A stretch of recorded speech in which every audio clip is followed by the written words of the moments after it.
Olá, meus amigos e minhas amigas, sejam bem-vindos a mais uma aula, mais uma revisão aqui no Oportuna.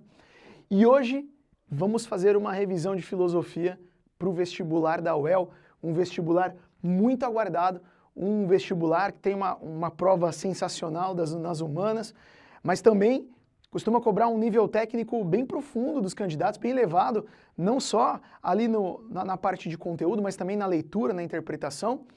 E em filosofia, a UEL ela nos oferece 3 eixos temáticos, tá bom? Tem um tema introdutório, um tema básico, que é a passagem do mito para o logos, o surgimento da filosofia. E aí, depois desse tema, ela vai olhar para 3 grandes eixos. O primeiro é um chamado problemas políticos e éticos na filosofia. E aí, eles vão falar sobre problema relacionado ao Estado, né, ao poder, à sociedade, e eles nos dão os autores de referência. Isso é uma coisa legal que ajuda a gente a ter uma ideia de quem que eles podem falar. Eles também vão falar sobre o problema ético, virtude, liberdade, emancipação e dever. E aqui, é claro, em vários autores existem conexões entre o pensamento ético e político. Só para citar um exemplo, lembra o Aristóteles? Então, não é à toa que esses tópicos estão dentro do mesmo eixo. E também temos aqui os autores. Depois, o segundo eixo temático é sobre a questão, o problema do conhecimento. Problemas epistemológicos na filosofia. O problema da ciência e o método, conhecimento e método na filosofia, os autores e o problema entre ciência e técnica, racionalidade instrumental, Escola de Frankfurt.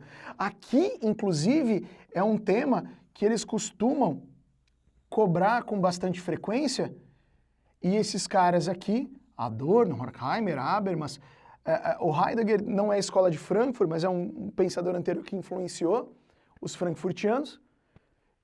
Escola de Frankfurt é sempre um tema recorrente na prova da UEL, tanto filosofia, às vezes fazendo conexões com a sociologia, então vale a pena você estudar isso. Por último, temos problemas estéticos na filosofia. A prova da UEL é bem conhecida por cobrar aí 2 questões ou várias questões relacionando inclusive filosofia e artes e abordando os problemas estéticos, o problema do belo na experiência estética, considerar o que é o belo, e aí a gente dá uma funilada aqui nos autores, né? Platão, Aristóteles e Adorno, outro frankfurtiano, e o problema da relação da arte entre a arte e a sociedade. E aqui Nietzsche, Adorno e Benjamin, Nietzsche, pensador contemporâneo já, crítico de tudo, e temos Adorno e Benjamin frankfurtianos. Esses são os tópicos, essas são as direções que a gente precisa na prova de filosofia da UEL. Vamos então resolver alguns exercícios para tentar entender melhor como que isso pode aparecer para você. Essa questão aqui é uma questão de estética, que relaciona o pensamento platônico, a estética platônica, com a teoria das ideias, a relação que o Platão faz entre tudo isso, tá? Diz assim, quando o artista, o demiurgo, para o Platão, demiurgo é o criador, tá bom? O criador de todos os seres que existem no universo. Quando o demiurgo trabalha em sua obra, a vista é dirigida para o que sempre se conserva igual a si mesmo e lhe transmite a forma e a virtude desse modelo, é natural que seja belo tudo que ele realiza. Porém, se ele se fixa no que devém, no que se transforma, e toma como modelo algo sujeito ao nascimento, nada belo poderá criar. Ora, se este mundo é belo e for bom seu construtor, sem dúvida nenhuma, este se fixará no modelo eterno. Quando ele fala modelo eterno, ele está falando lá do mundo das ideias. Tá bom? Só aqui, ó, modelo eterno. Quando ele fala do modelo eterno, ele está falando do mundo das ideias, da ideia, da forma perfeita. Em outras palavras, ele está falando que o Criador se inspira nestes modelos eternos para criar as criaturas. Então, tudo que existe, tudo que tem por concepção, tem por referência a sua ideia perfeita, este modelo eterno, tá bom? Vamos colocar ideia ou forma perfeita.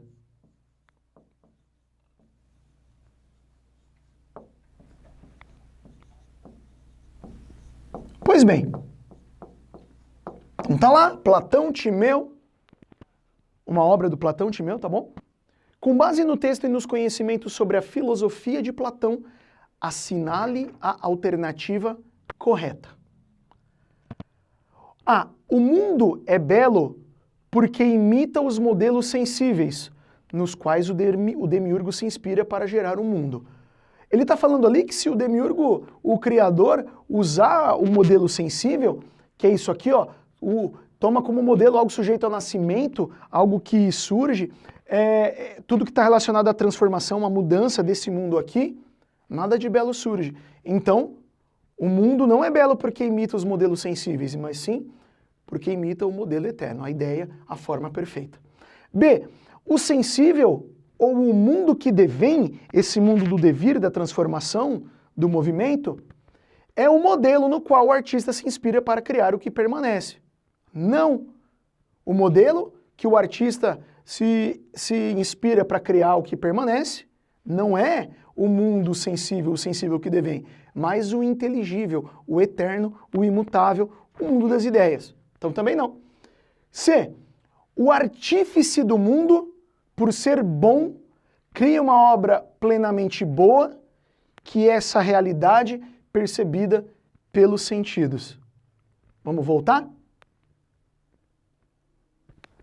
Porém, se ele, o artífice, se fixa no que devém e toma como modelo algo sujeito ao nascimento, quer dizer, algo do mundo sensível, nada de belo poderá criar. Então não, também não podemos marcar a C. Alternativa D. O olhar do demiurgo deve se dirigir ao que permanece. Pois este é o modelo a ser inserido na realidade sensível. O que permanece, meus amigos? Isso aqui. A ideia, a forma perfeita, o modelo eterno. Então percebe que ele não está falando isso aqui diretamente. Você precisa conhecer o pensamento platônico e fazer essa dedução para você entender que a alternativa D é a alternativa correta. Depois temos a E. O demiurgo deve observar as perfeições do mundo sensível? Não, não deve. Pelo contrário, ele deve se fixar no mundo inteligível. Como eu falei para vocês, então, uma questão aí sobre estética, um tema que sempre aparece. Professor, mas quantas questões vão cair? Olha, nas humanas costuma aparecer aí coisa de 15, 12 questões distribuídas aí entre a filosofia, a sociologia, também aí algumas de artes. Então, o vestibular da UEL é um dos mais completos e talvez, podemos dizer assim, pesados, de nível elevado nas humanas, tá bom? Próxima questão. Aí, pronto. Riscou o que eu falei para você. Dever é a necessidade de uma ação por respeito à lei. Devo proceder sempre de maneira que eu possa querer também que a minha máxima se torne uma lei universal. Immanuel Kant, Fundamentação da Metafísica dos Costumes. Essa é uma questão que está naquele eixo, problemas políticos e éticos, essa é uma questão de ética, tá bom? O Kant foi um dos grandes pensadores iluministas, um dos maiores pensadores alemães, e lembra que a filosofia kantiana ela vai abordar diversos problemas. O problema epistemológico do conhecimento, o problema moral e ético, e também a questão estética. Aqui nós temos uma pergunta, uma questão que traz o Kant nessa visão ética, e o enunciado é uma frase do Kant retirada da obra do Kant, da Fundamentação da Metafísica dos Costumes. E ele está falando, ó, dever, e lembra, a ética kantiana ela é conhecida como ética deontológica. O que é ética deontológica, Henrique? É a ética do dever. Eu preciso fazer as coisas porque eu tenho dever, eu sou portador de razão, de boa vontade. E ele explica, ó, dever é a necessidade de uma ação por respeito à lei. Devo proceder sempre da maneira que eu possa querer também que a minha máxima, que a minha ação se torne uma lei moral universal. Eu devo fazer as coisas sempre de uma maneira que eu possa transformar a minha ação num exemplo universal. O Kant, na sua ética deontológica, ele propõe uma lei moral universal que é o imperativo categórico. E o imperativo categórico pode ser descrito da seguinte maneira: age de tal forma que sua ação se transforme numa máxima universal. Esse aqui é o imperativo categórico. Ele fala também, complementando, né, tenha a humanidade como um fim e não só um meio, quer dizer, contemple toda a humanidade nas suas ações. Você não pode fazer uma coisa que é boa para você, mas que vai prejudicar o outro, um terceiro, se você sabe disso. Então, o pensamento ético kantiano está aqui e está dizendo, olha, com base no texto e nos conhecimentos sobre a teoria kantiana do dever, a ética deontológica, assinale a alternativa correta. Vamos lá então. Letra A. A máxima de uma ação moral universalizável pode ter como fundamento os efeitos da ação, sendo considerada normalmente boa uma ação cujos efeitos causam o bem. O Kant está falando para a gente agir pela consequência ou pelo dever? Ó, dever é a necessidade de uma ação por respeito à lei. Essa alternativa não descreve a ética kantiana, a teoria do dever kantiano. Essa alternativa aqui, ela fala sobre uma outra visão ética, que é o utilitarismo.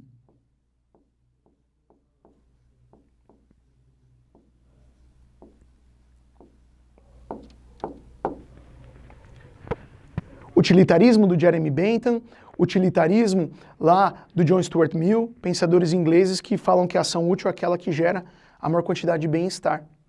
A ética kantiana, ela não está de olho na consequência da ação, ela está de olho no dever. Eu tenho que fazer o certo pelo certo. Eu não vou tomar uma decisão que é errada, que não está de acordo com esse respeito à lei, só para gerar uma sensação boa em alguém. Eu tenho que contar a verdade, porque falar a verdade é o certo. Eu não vou contar uma mentira para poupar alguém do sofrimento. É errado mentir. Ah, mas a pessoa vai sofrer. Não, eu vou contar a verdade. Eu vou contar a verdade porque a minha ação ela tem que ser transformada numa máxima universal. É mais ou menos aquele conceito que você conhece assim, ó, faça para os outros o que você gostaria que fizesse para você. Tá bom? B. A obrigação incondicional que a lei moral impõe advém do reconhecimento da possibilidade de universalização das máximas da ação. Dever é a necessidade de uma ação por respeito à lei. Obrigação incondicional. Tá bom? Devo proceder sempre de maneira que eu possa querer também que a minha máxima se torne uma lei universal. Reconhecimento da possibilidade da universalização das máximas da ação. Essa que é a alternativa correta. Ela descreve o imperativo categórico e, por fundamento, essencialmente, a ética deontológica kantiana. C. A mentira pode, em certas circunstâncias, ser legitimada moralmente quando dela resulta uma ação benéfica ou impede o prejuízo de outrem. De novo, o utilitarismo não está de acordo com essa ética do dever kantiana. Acabei de te explicar isso. D. A máxima incondicional de uma ação moral pode ter como fundamento a experiência, pois os costumes fornecem elementos suficientes para ela. Não, o Kant vai dizer que o iluminismo é a época da maioridade do ser humano, que a gente pode se fazer, a gente pode usar, pode se servir do próprio entendimento. E a gente pode ir além dos costumes, a gente pode usar a nossa razão, o nosso próprio entendimento para questionar tudo isso aqui, a experiência e os costumes. E o imperativo categórico, princípio dos imperativos do dever, escolhe dentre os estímulos fornecidos à vontade o que lhe é mais adequado. Não. O imperativo categórico está de acordo com a razão e com o dever, e não aquilo que melhor me cabe naquele momento. Então, é a alternativa B, as outras não estão de acordo com a ética kantiana. Uma coisa que você percebeu é que a linguagem dos exercícios da UEL, ela é uma linguagem mais próxima de uma linguagem técnica, uma linguagem que tanto na sua construção quanto em alguns vocabulários vai demandar de você conhecimentos prévios, consolidados e até aprofundados aqui nas humanas, mas também uma capacidade de interpretar e entender o que aquela assertiva está querendo dizer. Muitas vezes ela está escrita de uma forma que não é clara a sua posição. Então vale a pena aí você também tomar cuidado tanto com a interpretação quanto com o vocabulário, para você não acabar sendo induzido ao erro. Por último, agora temos uma outra questão da UEM, que fala de filosofia da ciência. Estava lá no eixo problemas epistemológicos, teoria do conhecimento. Temos um texto do Karl Popper, filósofo da ciência contemporâneo, que vai oferecer o critério da falseabilidade como ferramenta de validação da ciência, contrário ao critério da verificabilidade, que era o critério adotado pelo Círculo de Viena, os neopositivistas, um critério que vai partir mais da premissa empirista para validar o conhecimento.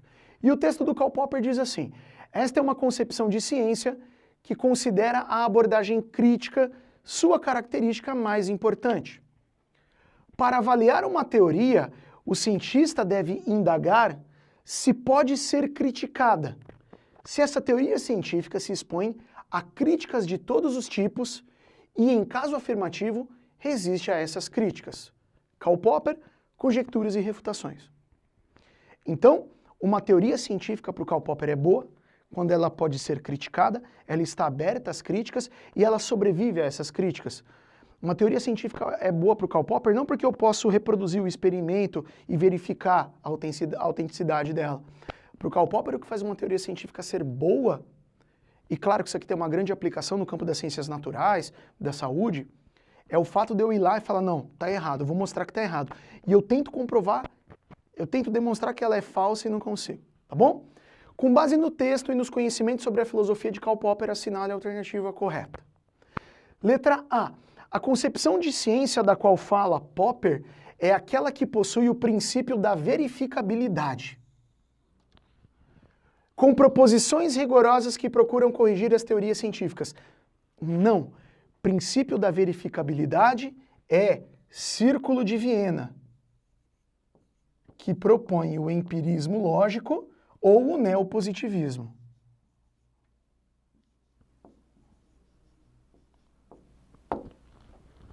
Não é o critério da verificabilidade. B. A ciência busca alcançar o conhecimento de tipo essencial, pois ele garante a verdade de uma teoria científica, permitindo o desenvolvimento em direção à verdade objetiva visada pela ciência. Não é assim que a ciência funciona para o Karl Popper. Não é buscando o conhecimento de tipo essencial. Isso aqui está mais próximo de outras correntes, como a fenomenologia. Não é a visão do Karl Popper. C. Uma teoria científica é verdadeira se suas proposições são empiricamente falseáveis via testes,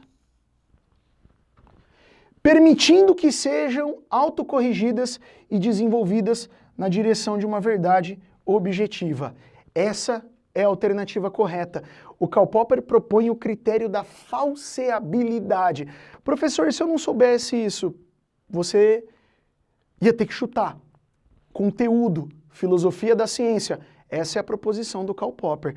Então, quando aparecer esse cara, você tem que lembrar. Critério da verificabilidade. Critério da falseabilidade. Karl Popper, falseabilidade. Verificabilidade é Círculo de Viena, tá bom?